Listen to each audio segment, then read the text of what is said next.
Today we'll be installing an internally routed PNW dropper post with Puget 1x lever. First, start by loosening your seat collar bolts and removing your saddle. Next, remove your existing seat post and cable, if applicable. One cool thing to note about the Puget 1x is that it's also SRAM Matchmaker X compatible right out of the box. You'll just need to use SRAM's adapter hardware to install it.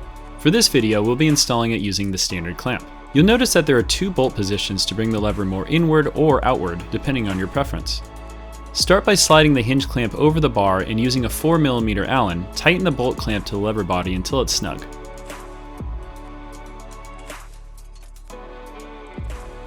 Now for the fun part, internally routing your dropper cable. As each frame has a different design, we recommend following your frame manufacturer's instructions for routing your internally routed cable. Once the lever is mounted to the handlebar, we'll be measuring our cable length. We found it's easiest to seat the cable housing into the bottom of the dropper without the inner cable installed yet.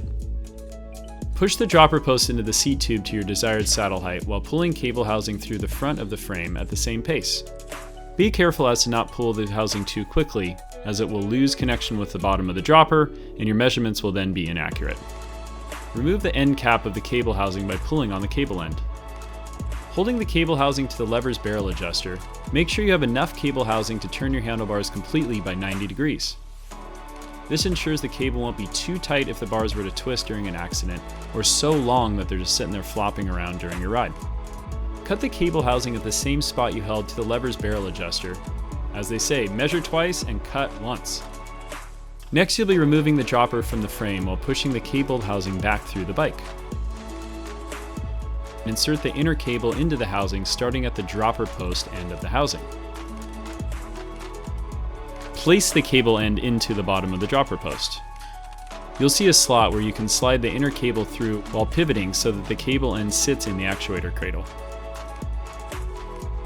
Next, insert the dropper post back into the seat tube while pulling cable housing through the frame as you did before.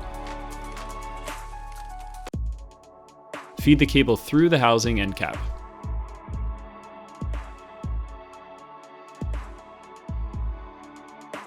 Next, slide the cable through the barrel adjuster and remove the cable clamping bolt.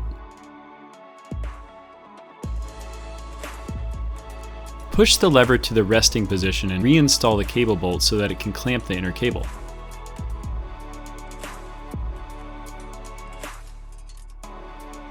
Using your fingers to keep the lever at the resting position, pull the cable taut and tighten the cable clamp bolt so that it holds the cable in place. Wiggle the lever to assess how much play there is. Twist the barrel adjuster to remove any slack, but not so much that the dropper is actuated. Trim the cable to your desired length using cable cutters, and then slide the cable end onto the trim cable. Use pliers to crimp it closed.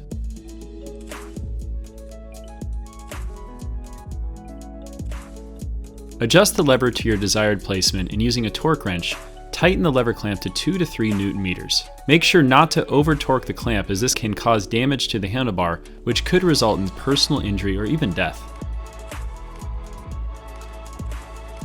Next, you're going to reinstall the saddle into the saddle rails and tighten to the desired position.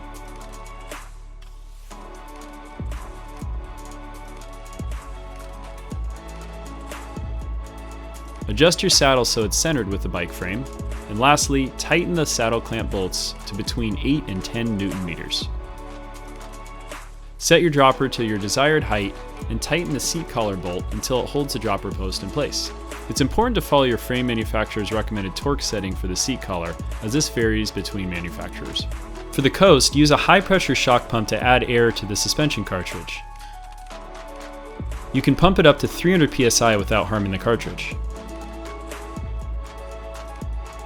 It's purely personal preference how much air to add, but as a general rule of thumb, the post shouldn't have sag when you sit on it and will only move when you're hitting larger bumps.